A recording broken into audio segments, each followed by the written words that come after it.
আমি ব্লগে বলবো, কি বলবো, ছোট্ট কোলা। Hi, this is Nandini. Welcome to my blog.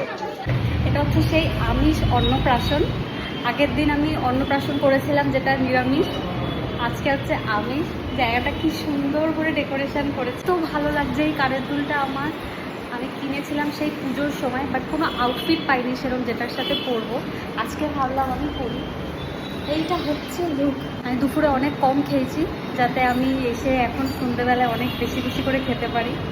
So guys, এটা হচ্ছে অনুষ্ঠান বাড়িটা, কি সুন্দর ডেকোরেশন করেছে, জাস্ট দেখো। ও হচ্ছে ত্রিশিকাজার অন্নপ্রাশন রয়েছে আজকে। আর দেরি না করে চলো তাহলে ভেতরে যাওয়া যাক। ভেতরে গিয়ে দেখাই তোমাদেরকে কি কি রয়েছে আরও স্পেশাল ওখানে। এটা দেখি, তোর আউটফিটটা দেখা। গিয়েই যেহেতু স্টার্টারে চলে গেছিলাম, ছিল এরকম প্রন আর কাবাব। হাই হ্যালো কিছু করার নেই, আগেই আমি গেছিলাম খেতে।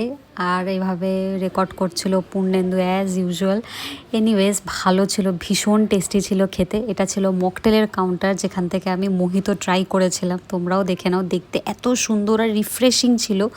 দুবার নিয়ে খেয়েছি আমি। এই যে ছোট্ট চিনি ঘুমিয়ে পড়েছে, অবভিয়াসলি ঘুমাবে, এত গরম এত ক্রাউড, ওর ঘুমানোটাই বেটার। তখন দিদি আর পূর্ণেন্দু মিলে রেডি হচ্ছিল, বসবে, তোড়জোড় করবে আশীর্বাদের জন্য, বাট সেরে উঠতে পারছিল না, এত গরম। এখানে ক্যামেরাম্যান সোহিনী সবাই মিলে রেডি, ছবি তুলবে, কারণ ফাইনালি এবার আশীর্বাদটা করা হবে। ঘুম থেকে উঠে গেছিলো ততক্ষণে চিনি, ওকে নিয়ে বসার জন্য চেষ্টা করছিল, কারণ ওকে বসাতে গেলেই ও কাঁদছিল। বাচ্চা মানুষ, অত ভারী জামা কাপড় পরে ওকে সাজানো হচ্ছে, ও তো আর এগুলো নিতে পারছে না।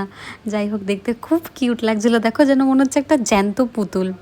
আর এদিকে সৈনিক কি সুন্দর শাড়ি পরে এসছে, সুন্দর লাগছিল ওকে দেখতে।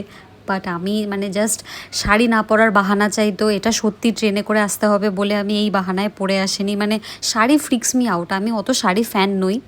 ফাইনালি এবার সব তোড়জোড় রেডি, এবার ওর আশীর্বাদ দেওয়া হবে বলে বসানো গেছে ওকে কোনোভাবে। তাও দেখছো যুদ্ধ চলেই যাচ্ছে, দিদি আর পূর্ণেন্দু মিলে কাঁদছে মিষ্টি করে, ছোট্ট মুখটা কি কিউট। আশীর্বাদ যখন হচ্ছিল তখন আমরা এখানে এখানে একটা করা হয়েছিল, লোক ডাকা হয়েছিল যিনি ম্যাজিক দেখাচ্ছিল সব বাচ্চাদের জন্য, অবভিয়াসলি, যেটার মধ্যে আমি আর গুড়িয়া ছিলাম অন্যতম।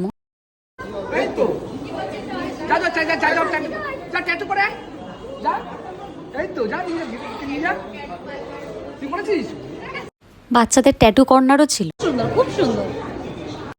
একসাথে যেহেতু ফার্স্ট পার্টে দেখাতে পারিনি, নেক্সট পার্টে নিয়ে আসবো আরও কি কি হয়েছে। বাই।